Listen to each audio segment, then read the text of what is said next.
I'm joined here today by the one, the only, one of the nicest motherfuckers in MMA, as the title says. It is, of course, Vicente Luque, coming off the big win over Randy Brown at UFC Vegas. What's going on, man? How are you? Hey man, I'm doing good, especially after the last win.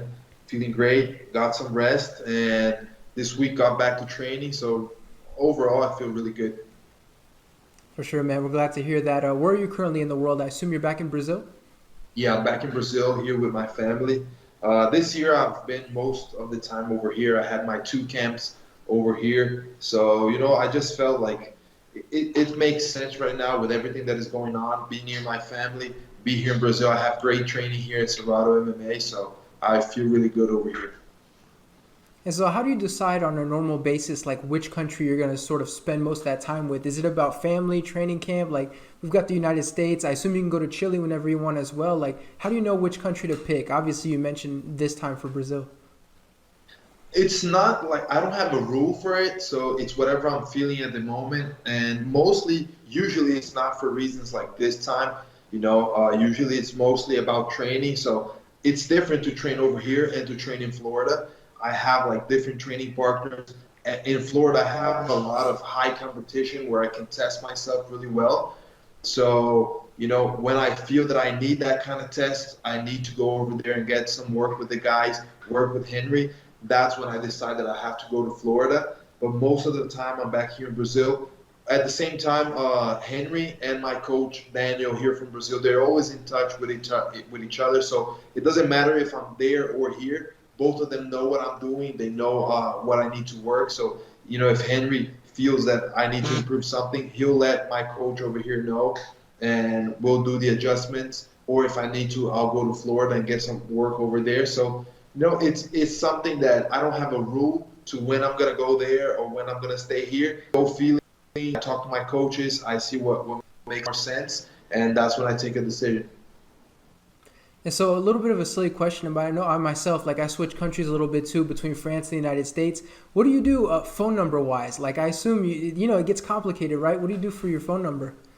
Yeah, nowadays I only have a phone number in Brazil because most of my time is over here, so I don't really get a number over there. And whenever I go to the U.S., I can get my phone to work over there, so I just do that. I ask for the phone company over here. I let them know I'm going to the U.S., and so they make everything work over there. That's why I use a lot of apps just to talk in the app. Really use phone calls much. Yeah, of course, that's where WhatsApp and iMessage and all that good stuff comes in. Listen, with you being all over the world, having family all over the world, before we get to the fight stuff, how's everyone doing with this COVID situation? Like, I assume it's got to be scary knowing that you have different people in different parts of the world. Yeah, it's crazy. I mean, I have family in the U.S., family over here in Brazil, family in Chile. The three countries have been struggling with this. It hasn't been that good. But at the same time, I'm fortunate. My family, nobody had anything. Everybody's safe. Everybody's keeping, doing everything they need to keep as safe as possible. So fortunately, I'm able to be relaxed at this moment, knowing that everyone is safe. But it's always a little bit worrying, but we do our best just to make sure that we're not gonna get anything and have a bad time with that. There we go. Let's talk about your last performance a little bit. Obviously, as usual, it seems like anytime you face a guy outside of the top 10, like there's a strong chance that they're going to get knocked out. How do you look back on this performance against Randy Brown? Man, I really liked it. It's one of my favorite fights to this day, especially because the game plan, I did exactly the game plan. It worked perfect. So I had a strategy build up with my coaches, with Henry, with Daniel, and we went out there. We did what I needed to do. Everything worked as planned. I had a great performance. I've been working a lot in boxing, a lot of head movement. After the hard fights I had against, Barberena, Perry, the fight against also Thompson. I decided that I needed to evolve a little bit more in my stand-up game after that, and I felt like I could show that in this fight against Randy Brown. So I really was excited about that, being able to show what I've been improving. And I'm always looking to get better. So I think that fight is a good example of that. I was able to go in there, and show a little bit of a new version of myself, but still aggressive, still looking for the finish and getting the finish. That was great. And so Randy Brown, the thing about him is, I mean, he's incredibly tall, right? 6'3". Like we're talking professional NBA player kind of height. How was it for you dealing with that? Obviously, you got guys that like to keep you at a distance, like to fight long. How did you sort of deal with the distance? Yeah, I have a good training partner over here in Brazil, Andre Fisher. So he's a guy. He's really tall. He's not 6'3", but he's I think 6'1", 6'2". He's almost as tall as Randy, but he's really good at working long distance. He's able to control that distance really well. So I worked a lot with him just to get used to cutting the distance really quickly. That's what my main focus was. I didn't want to get so much in the short distance right away because that's what Randy expected. So I knew that I had to stay on the outside, not let him find that jab because the jab is a big weapon Randy uses, and I was trying to annihilate that jab, especially with the low kicks, and that worked really well. And I think the big thing was being able to control the distance. Even though I was the shorter guy, I was able to play on the outside, and whenever I needed to cut the distance, I would do it quickly, get inside, get my hits, and then be outside again so I don't get hit. I think that worked really well, and it's different when you fight a guy that tall, but I'm used to it. I've been fighting a lot, and a lot of guys. I fought Jalen Turner. He was a tall guy also, so I think nowadays I really have the experience to fight all different kind of body builds, all kind of different bodies. And obviously, you do get to a point where you got that finishing sequence over him. At what point did you realize he was out, or at least that at this point, fight's over, like referee's gonna step in?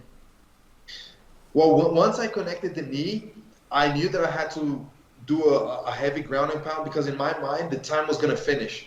So I thought I cannot let him recover. I want the time to, like, if the time finishes, I don't want him to be able to go back to his corner, recover, and come to the third round.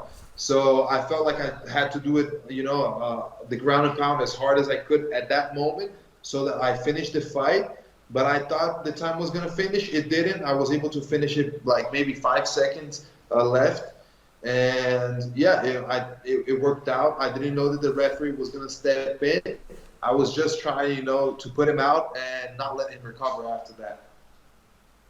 And so what did your social media look like when you got back on your phone? Because I believe you're one of these guys in MMA, like I don't think you get any hate from the fans, right? Like it seems like everything's very positive. What was the reaction when you got back on your phone?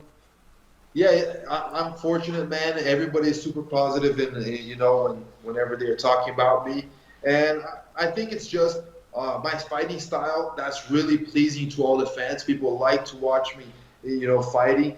I go out there, I bring the show every single time, and I'm not the kind of guy. I'm not gonna go in there just to put on a fight and to win a fight. I'm gonna go in there to put on, the best show possible and get those finishes. I love, getting finishes. I don't want to leave it to the judges. I think it's kind of tricky whenever you leave it to the judges. And fans like that. Fans really like my style. I think they respect the fact that I'm a respectful guy, but at the same time, inside the cage, I am going to, be aggressive. I'm going to go out there and put on a show. So overall, it's really positive. Everybody enjoyed my fight. And, the fans want to see a big fight. They want to see me against a big name. So I think now is the time to get that big name. It's interesting you mentioned the big names. I know before the Stephen Thompson fight, people were saying like, it's about time. Vicente needs a big name. I don't know what we're doing.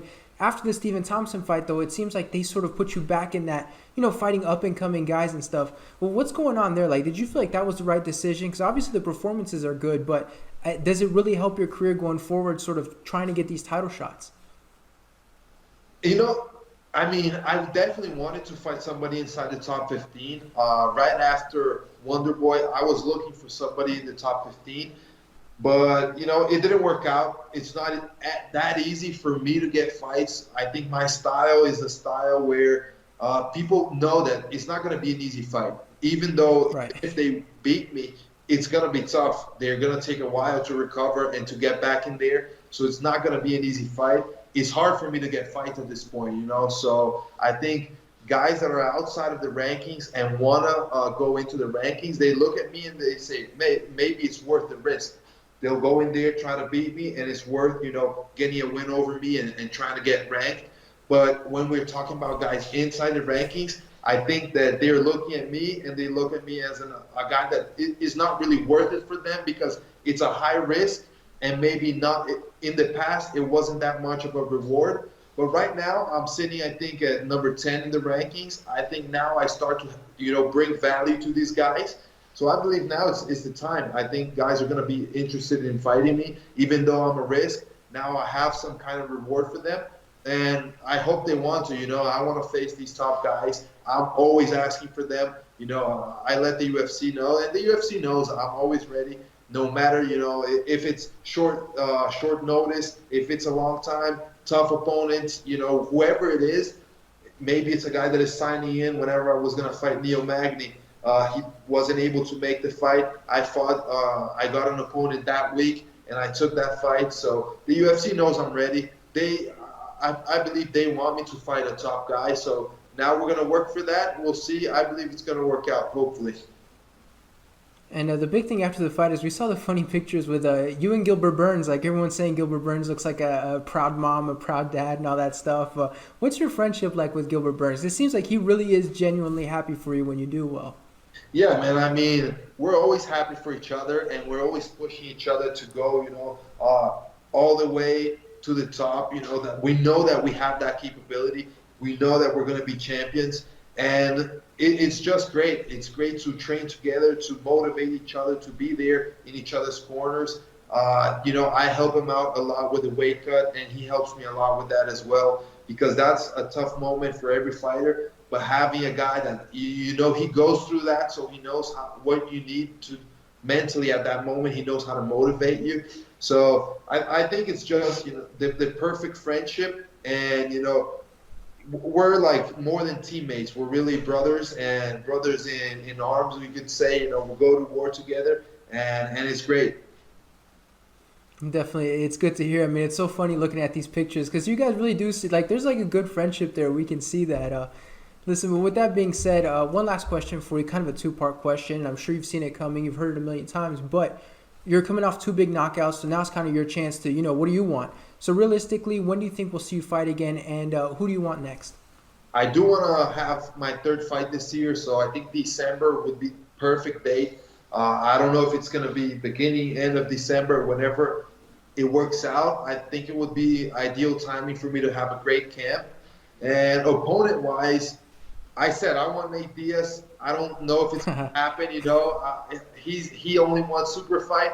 I can give that super fight if you're talking about fight aspect. I'm going to go in there. Yeah. I'm going to throw down. People know that. People are going to want to watch that fight. But I would settle for other guys as well. I think Chiesa is a big name. He's number 8 right now, I believe. I would love to fight him. I think it would be an interesting fight. It's a guy that grapples a little bit more than what I'm used to facing. I really want a test like that. The top of the division, there are many wrestlers, many grapplers. So I would definitely like to face a guy like Chiesa. But we got to see. I'm out there. I already said I'll fight anybody inside the top 15. Discounting, I won't fight Gilbert, but anyone else, you can line me up and I'll fight him. So, I'm ready. December is the time frame I'm looking for, and I'm ready to go. No injuries from my last fight. I'm just excited. This week I got back to training. So let's do it. Whenever the UFC gives me the call, I'm going to let them know that I'm ready. All right, well, there we go. Hopefully we'll see you fight again soon because it seems like you're on a real good trajectory. Thank you so much for the time as always, man. I really appreciate it. Thank you. I appreciate it, man. Take care.